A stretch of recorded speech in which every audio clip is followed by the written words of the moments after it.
বিসমিল্লাহির রহমানির রহিম। আল্লাহ সুবহানাহু ওয়া তাআলা আরশের উপর উঠার বিষয়টিকে যারা অস্বীকার করে, ইমাম যাহাবী রাহিমাহুল্লাহ তাদের বিপক্ষে কোরআন থেকে 12টি আয়াতের মাধ্যমে দলিল এনেছেন। এরপর রাসূল সাল্লাল্লাহু আলাইহি সাল্লাম থেকে দলিল এনেছেন 88টি, যা মারফু হাদিস হিসেবে পরিচিত। আর সাহাবীদের বক্তব্য উল্লেখ করেছেন তিনি 20টি, যেখানে বিভিন্ন সাহাবীদের বক্তব্য দ্বারা এটা প্রমাণ করা হয়েছে যে আল্লাহ সুবহানাহু ওয়া তাআলা আরশের উপর। এছাড়াও তাবিঈদের বক্তব্য নিয়ে আসা হয়েছে 29টি, যেখানে তাবিগণ সাক্ষ্য দিচ্ছেন যে আল্লাহ সুবহানাহু ওয়া তাআলা আরশের উপরে। এবং চতুর্থ পরিচ্ছেদে ইমামগণের বক্তব্য নিয়ে আসা হয়েছে। এক্ষেত্রে ইমামগণের বক্তব্য নিয়ে আসা হয়েছে মোট 134টি।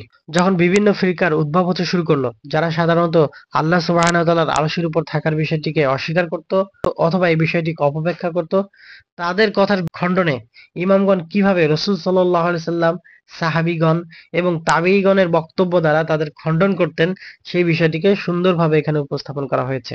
এখানে অনেকগুলো কুযুক্তির জবাব দেওয়া হয়েছে। যারা সাধারণত কোরআন এবং সুন্নাহর দলিলের উপরে তাদের আকলের কুযুক্তিকে প্রাধান্য দিয়ে থাকে এবং সেই কুযুক্তিকে তারা দলিল হিসেবে গ্রহণ করে থাকে, সেই সমস্ত জাহমিয়াদের এখানে জবরদস্ত ভাবে খণ্ডন করা হয়েছে। তার মধ্যে একটি হলো, জাহমিয়ারা বলে আর রহমানু আলা আরশি ইস্তাওয়া, রহমান আরশের উপর উঠেছেন।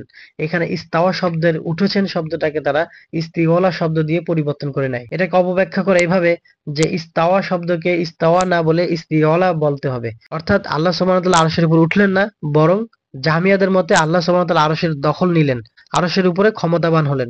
জাহমিয়াদের এই কুযুক্তি, ইস্তাওয়া শব্দকে তারা পরিবর্তন করে যে ইস্তিওয়ালা দাবি করলো, তাদের এই ইস্তিওয়ালা শব্দটিকে এমন সুন্দরভাবে এখানে খণ্ডন করা হয়েছে, যেখানে এরপর আর প্রশ্ন করার মতো, কথা বলার মতো জায়গা থাকে না। বলা হয়েছে, যদি তুমি বলো যে আল্লাহ আরশের উপর ক্ষমতাবান হলেন, তুমি কি মনে করো আল্লাহর কোন সৃষ্টি আল্লাহ তাআলার ক্ষমতার বাইরে ছিল? বা আল্লাহর কোন সৃষ্টি এমন কোন অবস্থাকে অতিক্রম করেছে যখন সে আল্লাহর ক্ষমতার বাইরে ছিল? উক্ত জাহমিয়া বলবে যে না, কখনোই এরূপটি হয়নি। অতঃপর তাকে বলা হবে, তাহলে তোমার দাবি অনুযায়ী অবশ্যই আল্লাহ সুবহানাহু ওয়া তাআলার সৃষ্টি আরশকে আল্লাহর ক্ষমতার বাইরে থাকতে হচ্ছে। সে যদি বলে কিভাবে, তখন তাকে বলতে হবে আল্লাহ প্রথমে আরশ সৃষ্টি করেছেন যখন তার আরশ ছিল পানির উপর। আল্লাহ আসমান এবং জমিন সৃষ্টি করেছেন 6 দিনে, অতঃপর তিনি আরশের উপর উঠেছেন। অতএব তুমি যদি বলো আল্লাহ সুবহানাহু ওয়া তাআলার ইস্তাওয়া মানে হচ্ছে যে আরশের দখল নেয়া, তার মানে আল্লাহ সুবহানাহু ওয়া তাআলা সব প্রথমে আরশ সৃষ্টি করেছেন, তারপর আসমান এবং জমিন সৃষ্টি করেছেন, আর আসমান জমিন সৃষ্টি করার পরে তিনি আরশের দখল নিয়েছেন। তার মানে আসমান জমিন সৃষ্টি করার পূর্বে যে আল্লাহ সুবহানাহু ওয়া তাআলা আরশ সৃষ্টি করে রাখলো, তখন সৃষ্টির শুরুতে আল্লাহ সুবহানাহু ওয়া তাআলা আরশের উপর ক্ষমতাবান ছিলেন না। আরশ আল্লাহ সুবহানাহু ওয়া তাআলার ক্ষমতার বাইরে ছিল। আরশ আল্লাহ সুবহানাহু ওয়া তাআলার ক্ষমতার অমুখাপেক্ষী ছিল। তুমি কি এটা বলতে চাও? তখন সে নিশ্চয়ই এর কোনো জবাব খুঁজে পাবে না। অনুরূপ অসংখ্য বক্তব্যের মাধ্যমে ইমামগণ বিভ্রান্ত ফিকাগুলো অপব্যাখ্যার জবাব দিয়েছেন।